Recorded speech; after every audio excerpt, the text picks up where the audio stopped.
On the phone, Marcus Jidell from Avatarium. Thanks for joining me. Thank you. It's my pleasure.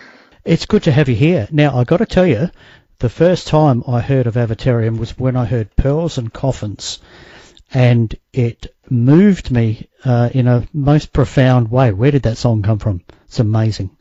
Yeah, it's that song was written by Leif Edling, and he came to the song to me and Jenny Ann, and he just played it on acoustic guitars, like in a very simple way. And when we heard it, we felt like we can do something really special with this song because it has a certain vibe to it. So I think that song is important for Avatarium because we've kind of found a new way of arranging songs there, and you can hear some almost like surf guitars and that kind of stuff, like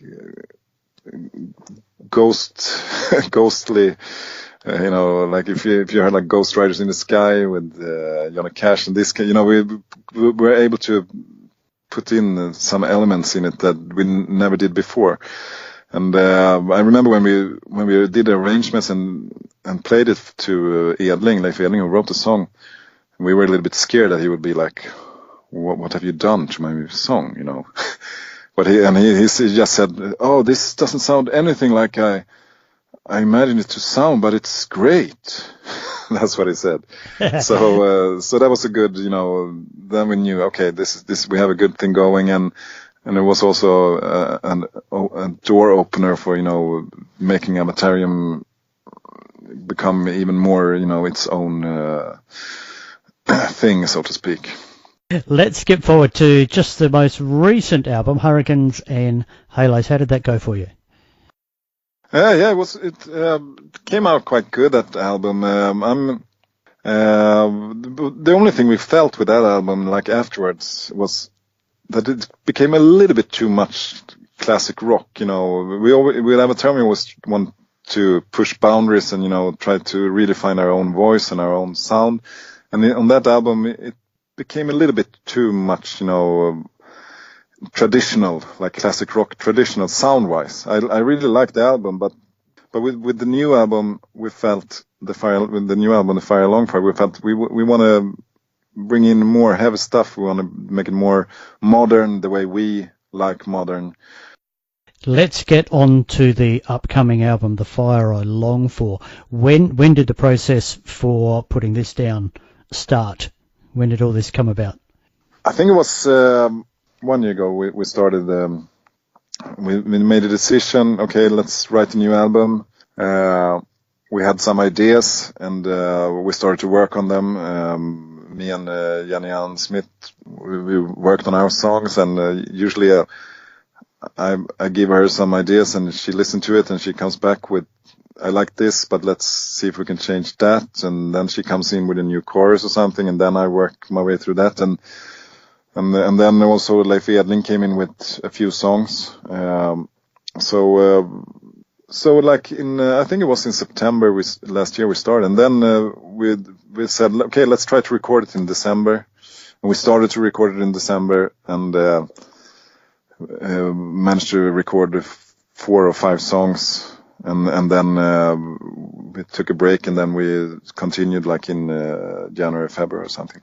Let's talk about Jenny Ann. I mentioned off air how lucky you must think you are unearthing such a talent. Where has she been? Where has she come from? Yeah, that's really true, because it's not easy to find a really good singer and a singer like that. And I think one of the cool things that makes Avatarium is that we come from different backgrounds. Leif Edling, he's like very much from the doomy and like old school metal style, and I'm more like I love Jimi Hendrix and the psychedelic stuff and Led Zeppelin, that kind of stuff. And Jenny Ann, she comes from, she's been singing a lot of jazz and blues and that kind of stuff and rock and roll. But I think we all unite in, like, let's say Led Zeppelin and that kind of that kind of style. And so when she started to sing on the songs on the first album, she just from the start made the songs her own. And it was just a good. We were just happy, She hasn't been doing like much recordings because she's the kind of person that really wants to like what she's doing. so and happy.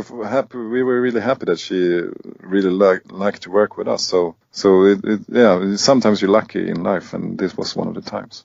She seems there's a couple of tracks on here especially which really show off her.